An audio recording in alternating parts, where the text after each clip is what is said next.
before finally coming to rest in the big lakes and oceans of this world, Walter undertakes a journey. A journey from the highest summits of this earth, through deep valleys, gorges, passing hills, traversing cities, even entire landscapes. Walter shapes everything standing in its way. People have learned to use water for themselves, molding and restraining the untamable element. Water is often experienced only in its harmless form, making one forget the force within.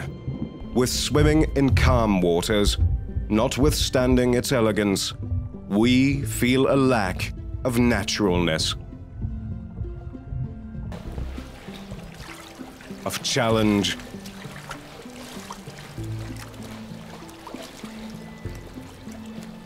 a lack of thrill.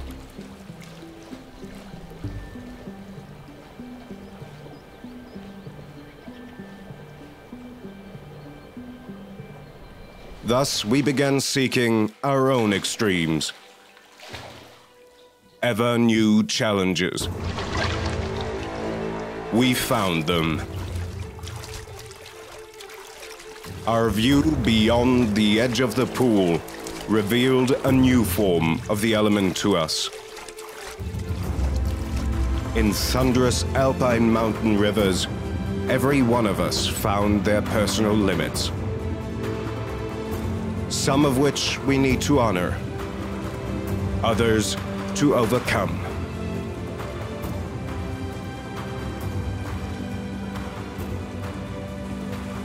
To be alone means to succumb to the element.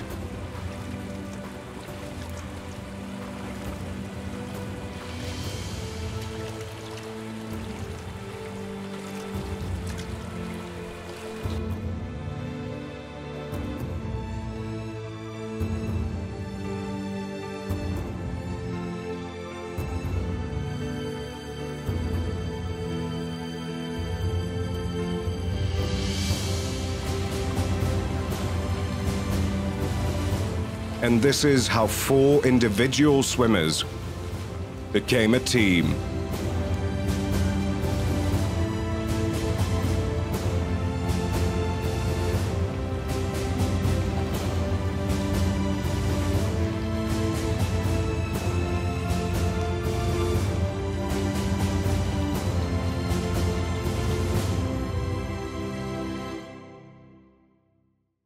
Seinen Ursprung hat unser Team im idyllischen Lienz in Tirol, wo wir mit den Flüssen Isel und Drau perfekte Bedingungen fürs Wildwasserschwimmen gefunden haben.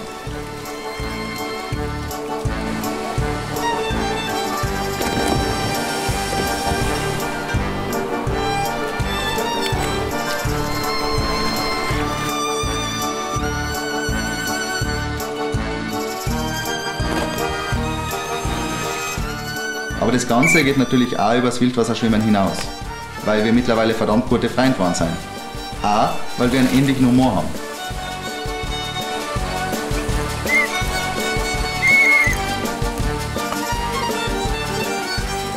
Das macht das Ganze natürlich nochmal richtig lässig, weil das einfach so brutal viel Spaß macht.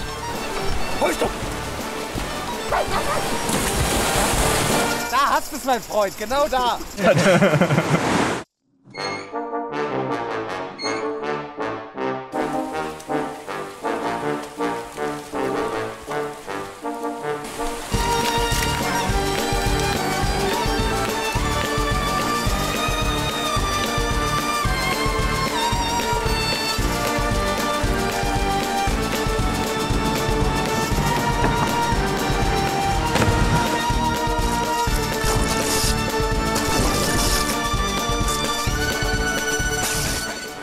Wir haben uns ja praktisch im Wildwasser kennengelernt und kennen uns dadurch verdammt gut. Sowohl in unseren Stärken als auch in unseren Schwächen. Da fliegen auch gegenseitig die Sprüche, aber es ist ja nie verletzend gemeint, auch wenn es mal an die Grenze geht. Ach, leck mich am Arsch!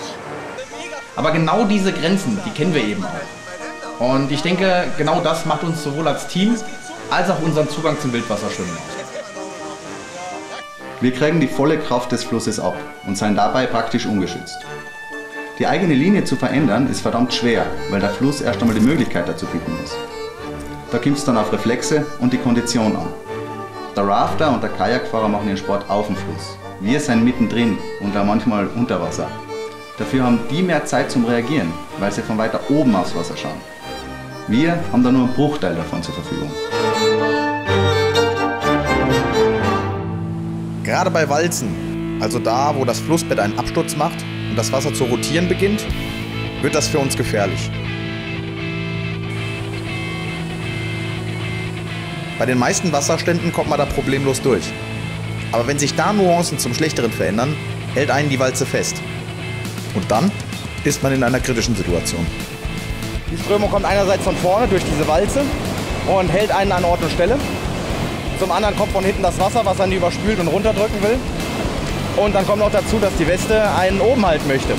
Ohne fremde Hilfe kommt man da meistens nicht mehr raus.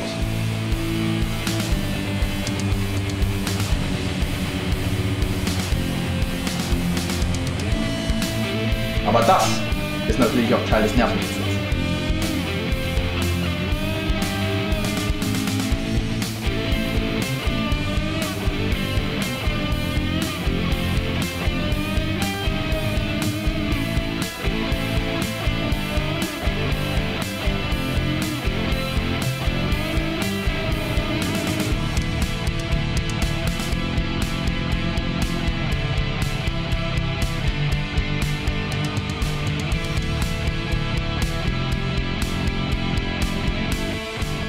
Aber Heimat bringt auch eine gewisse Vertrautheit und Routine mit sich, die der Weiterentwicklung manchmal auch im Weg steht. Und die Herausforderung bleibt dann auf der Strecke.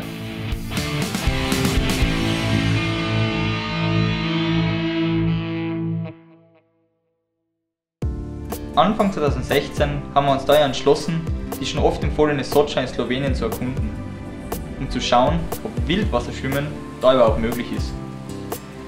Deshalb sind wir früh und bei geringen Wasserständen los und haben uns mal einen Überblick über die Voraussetzungen vor Ort verschafft.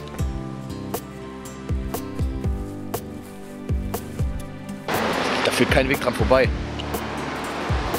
Hier müssen wir hin.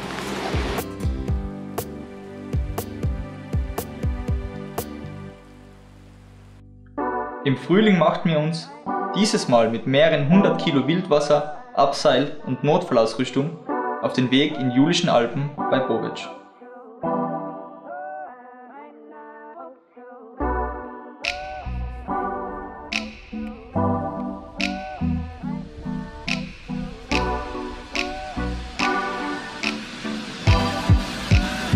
You wanna know just where?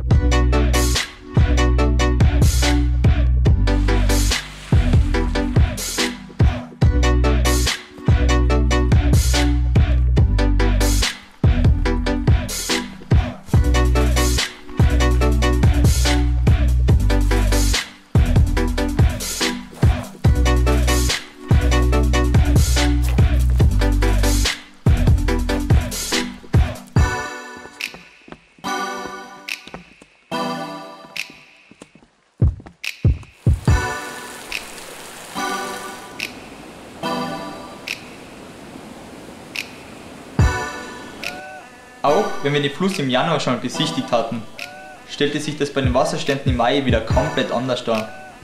Deswegen mussten wir nochmal genau schauen, ob die Stücke für uns schwimmbar sind. Aber am Ende gibt nur der buchstäbliche Sprung ins kalte Wasser die Gewissheit. Luca, Frage. Traust du dir das zu, da durchzugehen? Und Klausi und ich stellen uns da unten bereit mit 2 Wurfsäcken. Als doppelter Sicherungsposten. Ich unten schon im Wasser drin, um im Zweifelsfall Vollgas reagieren zu können. Weil im Wasser zu helfen, ist eh nicht möglich. Sehe ich hier jedenfalls. Oder ganz ehrlich, ich sehe es generell problematisch.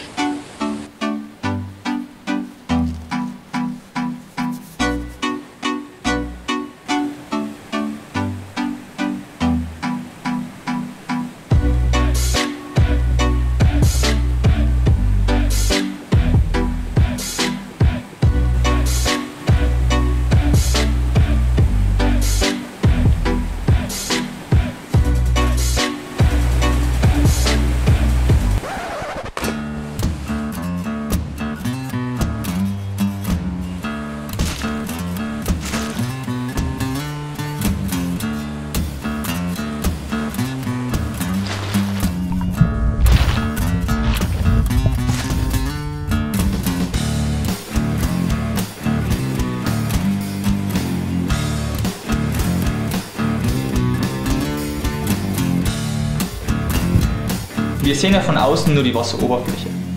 Was darunter an Strömungen ist, das können wir dann erst einschätzen, wenn wir mittendrin sind.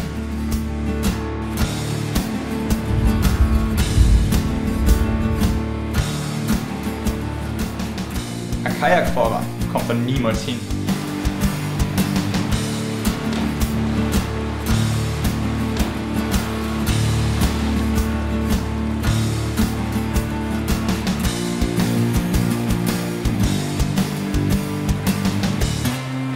Der Vorderste macht die Linie und erwischt den überspülten Felsen oft als erster. Die anderen können noch reagieren und vielleicht ausweichen.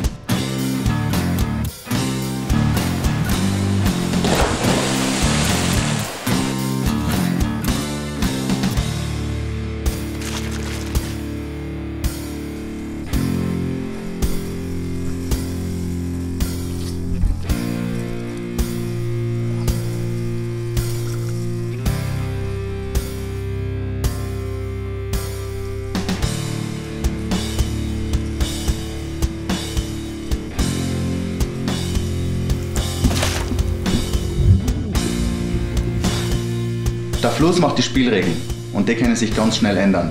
Und dann kommt es darauf an, ob du damit hinein zurechtkommst.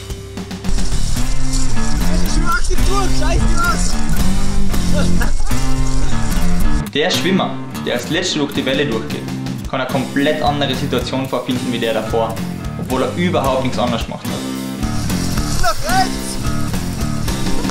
Runter! Der zweite Durchgang hat uns genau das gezeigt. Der Niki hat die falsche Linie erwischt und ich hab's zu spät gemerkt. Statt links sind wir rechts an der gefährlichen Seite vom Felsen vorbeigetrieben. Er ist ohne Probleme durchgekommen. Ich habe mich, nachdem ich durchgespült worden bin, gleich umgedreht, um zu schauen, ob es der Luca auch geschafft hat. Da habe ich gesehen, dass er da hängt. Ich habe sofort überlegt, wie ich ihm da schnell helfen kann. Aber das hätte sicher erstmal gedauert. Ich war noch für ein paar Sekunden mit dem Fuß verkeilt und wurde sofort unter Wasser gedrückt.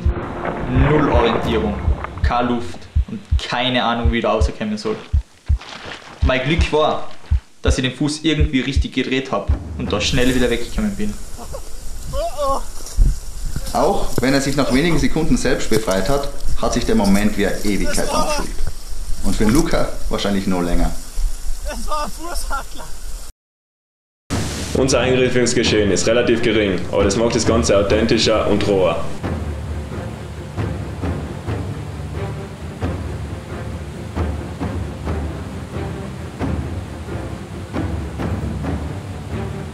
Luca und Tommy sind jetzt in Position und bereit. Ist bei euch auch alles auf Go? Ja, kann von mir aus losgehen.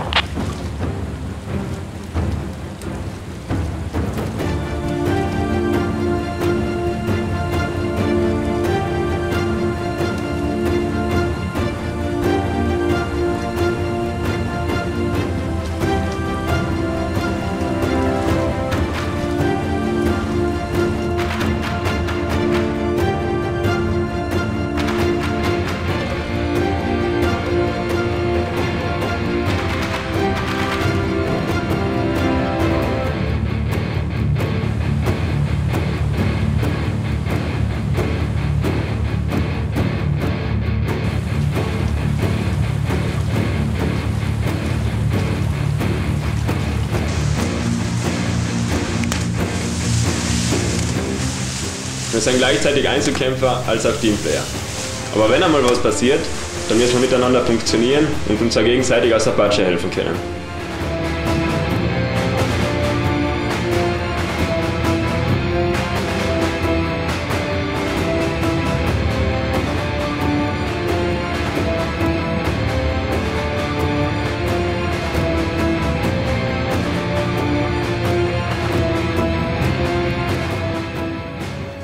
Neben dem herausfordernden Wildwasser bietet die Sotscha aber auch atemberaubende Natureindrücke.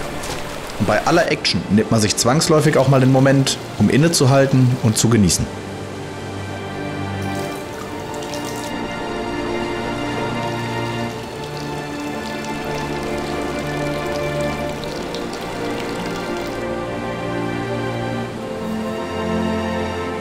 Und das Schöne am Wildwasserschwimmen ist eben auch die Möglichkeiten, die einem die Natur bietet, auf verschiedene Weise nutzen zu können. Es kommt nur darauf an, den Mut zu haben, es zu versuchen.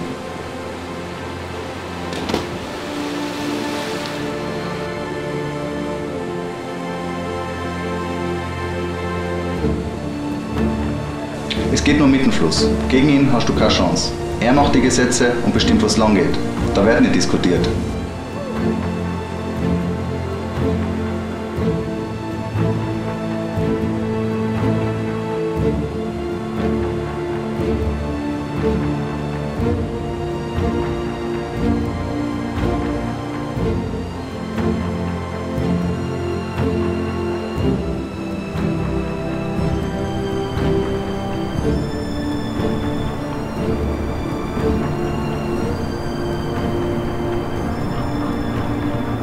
Völlige Kontrolle ist bei uns reine Illusion.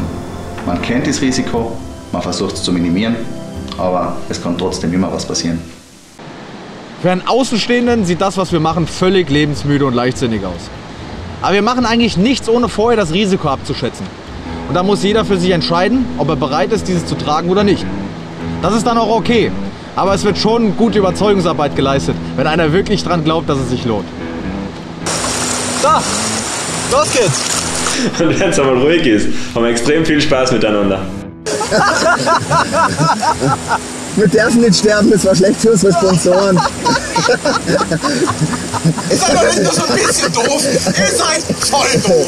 Ja, lass aktiv durchgehen. Das geht schon, da passiert nichts. Nein, wir brauchen keinen Wurfsack. Nein, geht schon. Das wird voll cool. Interessant ist dann aber der Übergang, wenn es einmal ernst wird im Wasser. Dann kommen Kommandos und der Fokus aufs Wesentliche. Scheiße. So, treten!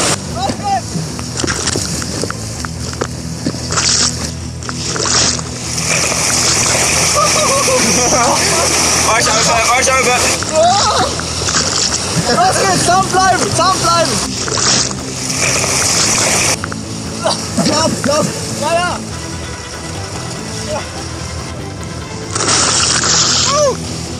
Luca lag nicht voll in der Strömung, hat dadurch Geschwindigkeit verloren und fiel zurück.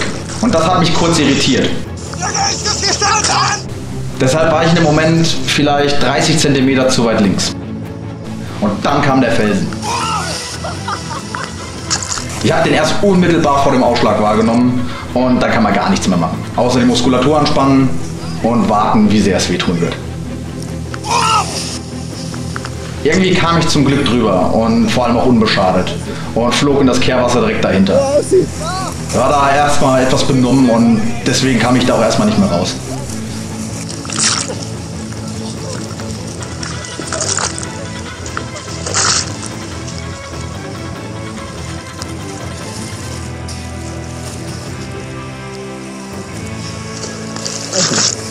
Alter!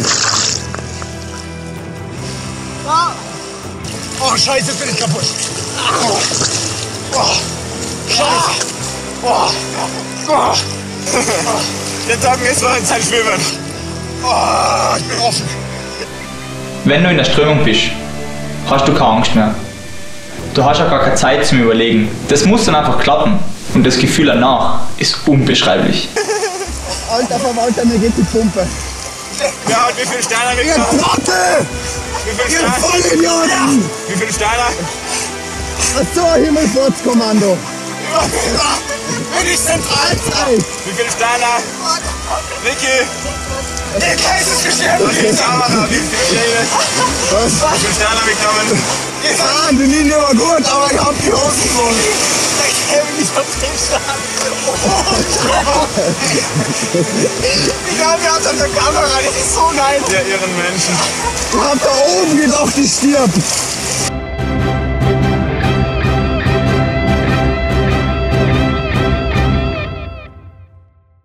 Aber insgesamt muss man schon sagen, das, was wir da in der Socha oder an der Socha vielmehr an Wildwasser erlebt haben, das war dann noch mal eine andere Liga als das, was wir hier gewöhnt sind.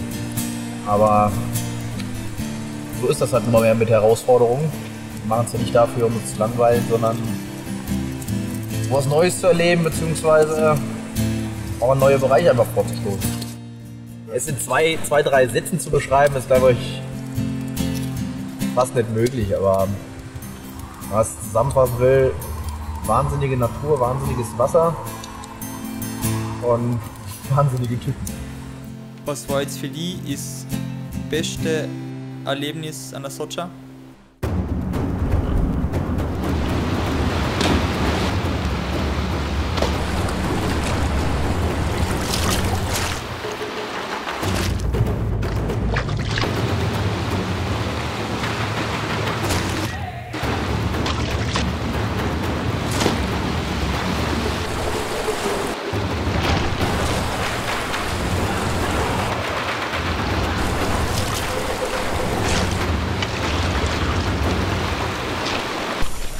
Geile Scheiße!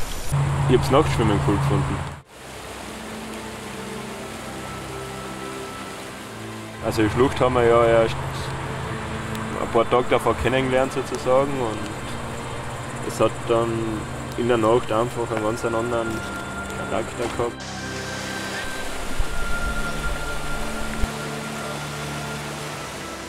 Dann hat der Kevin noch gesagt, nein, ich will da nicht rein, es ist mir zu dunkel. Kevin ist da nicht schwimmen gegangen. Hat sich das Ganze von der Brücke angeschaut. Voll ist arrogant, der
Warum Seekers of the Element?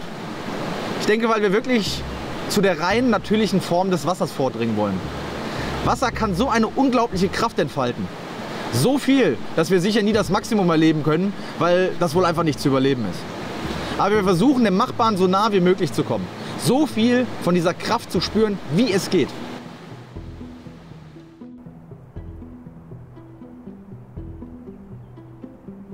Before finally coming to rest in the big lakes and oceans of this world, water undertakes a journey.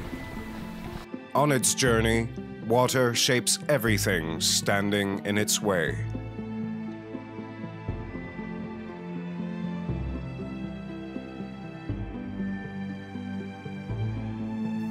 We went out seeking the unaltered, the untamable face of the element, and in doing so, found ourselves.